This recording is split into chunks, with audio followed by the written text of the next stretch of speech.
We've been here over 100 years. My dad was well known from the end of Gwinnett County to the other end to Beaufort, Georgia. My great-grandparents lived there in what is now the Wynn House. They lived there and sharecropped for many, many, many years.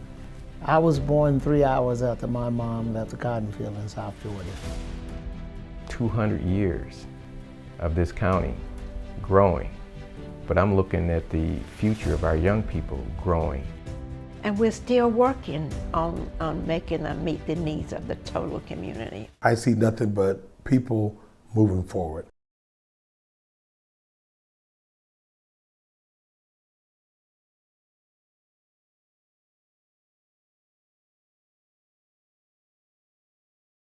Founded in 1818, the early settlers of Gwinnett discovered lush land and fertile soil perfect for one thing: farming. As large farms and plantations began to develop across the county, they brought with them the oppressive grip that was slavery. The slaves brought to the American South a deep knowledge of farming and working the land. As a result, the land thrived. By the time of the Civil War, Gwinnett County farms would rely upon the slave population. In the decades after the Civil War, many of the now freed slaves moved north to escape the bitter memories of the South. But some stayed. They stayed to rebuild a new life and to raise new families. Many African Americans began sharecropping the land as plantations, and large enterprises were broken into smaller farms, and both white and black families in Gwinnett became more subsistence farmers.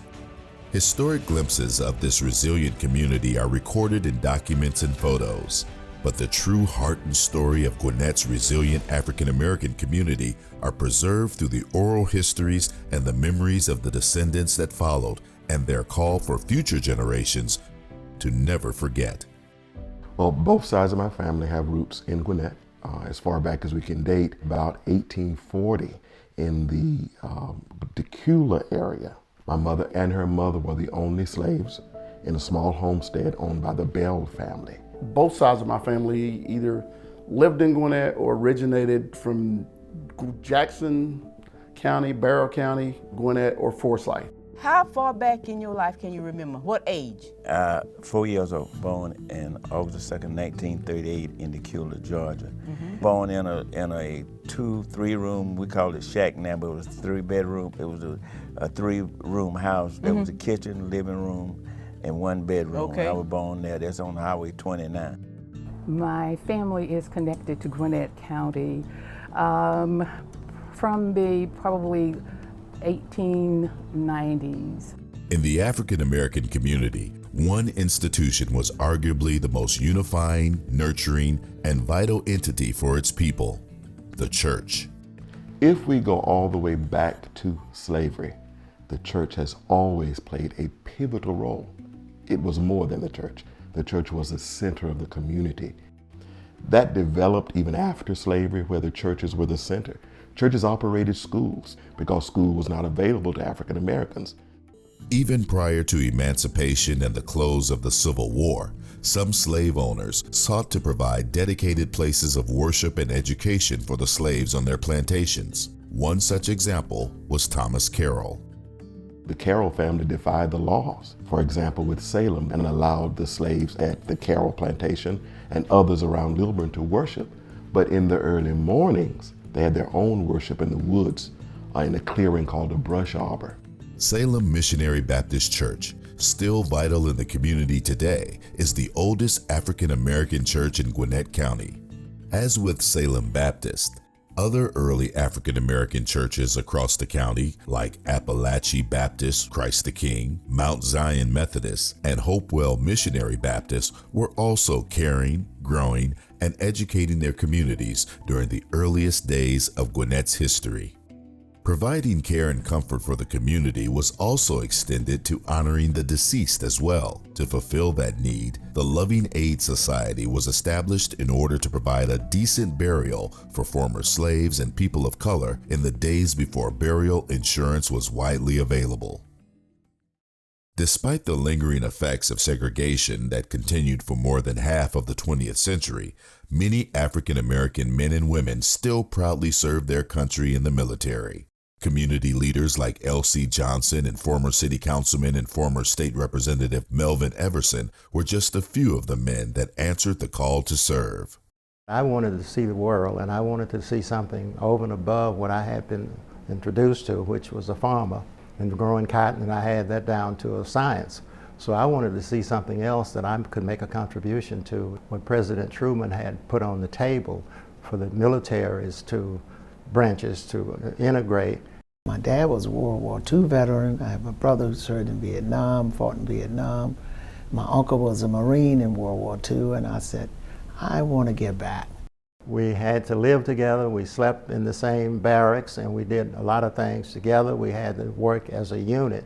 So that taught me a great deal of how to facilitate my life as I have moved forward through the years that I've been here. On the home front, segregation certainly shaped education. Early all-black schools in the county were predominantly extensions of the community churches, but in the 1950s, almost all black students in the entire county were sent to a single school in Lawrenceville, the Hooper Renwick School. They gave us 2 school buses, and those 2 school buses went all over Gwinnett County picking up black kids, bringing them to this building, 1st through 12th grade. That's what they did. The teachers were caring people. They had a heart for us. I mean, they really, really did. We didn't get the funding that the white schools got, but we had the teachers, the educators, who really nurtured us. Mother, she said, I didn't have 8 children for them to be farmers and to always work for somebody else or whatever, but I want you to be educated. And without education, you can't be free. Gwinnett County schools would become integrated in 1964, and the Hooper Renwick campus would be utilized for other purposes in the county. However, in 2017, with the help of many community activists, the decision was made to preserve the Hooper Renwick School as a museum and library. The formation of this museum is going to teach all cultures about black people. Throughout the 40s and 50s, African American and Caucasian men both left the South for job opportunities in the industrial North as well as military service. For many, after that absence, a strong tug of home pulled many back to Gwinnett. One such story is that of Tom Livesey Sr. When I came back from Chicago, said, "Are you going back down south?" That's what they thought I was crazy for coming. I said, "I have a place to go back to." Tom not only returned, but built a life influenced by his entrepreneurial father, Robert Livesey, who had purchased the former McGuire plantation in the southern part of the county in the 1920s, something quite unusual for a man of color in the South at that time. My dad had given the land out to all the brothers and sisters, so I was able to build a store. Everything that I've built in the Promised Land, it has the Promised Land name. And the Promised Land name came from Thomas McGuire. That's what he called it. The Promised Land community and the businesses continued to be a landmark in Gwinnett County, and Mr. Livesey's continued leadership throughout Gwinnett will be felt for generations to come. Through the 60s, 70s, and 80s, the slow tides of change would begin to reshape the population and the atmosphere of Gwinnett County. With the end of segregation in the mid-1960s, black and whites would attend the same schools. More leaders within the African American community would begin to work towards positive change and new ideas for the entire community. A dynamic couple, Aaron and Robbie Susan Moore, were among the emerging elements of change in Gwinnett. The Moores conceived the idea for the Ebony Society in Gwinnett to support more leadership in county government and civic organizations. The Martin Luther King Jr. Day parade was something that Susie was very passionate about. When it first started, I think it was Susie and maybe 10 people. Last year, there were like several thousand people. Together, they were able to achieve some marvelous things here in this county. As a lasting memorial to Robbie Susan Moore's legacy, Moore Middle School would be named in her honor.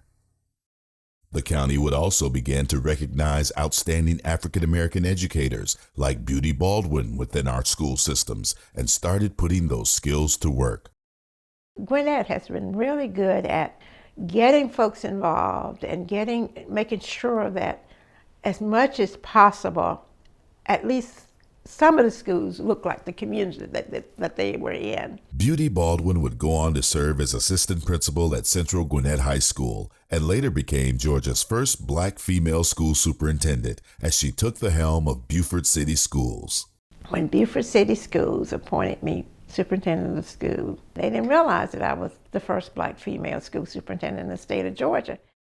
I had earned the right and the respect of those people to do certain things. In 2016, Mrs. Baldwin would also receive an honor of a lifetime as an elementary school in Norcross would be named Baldwin Elementary. You don't name schools after people who are alive.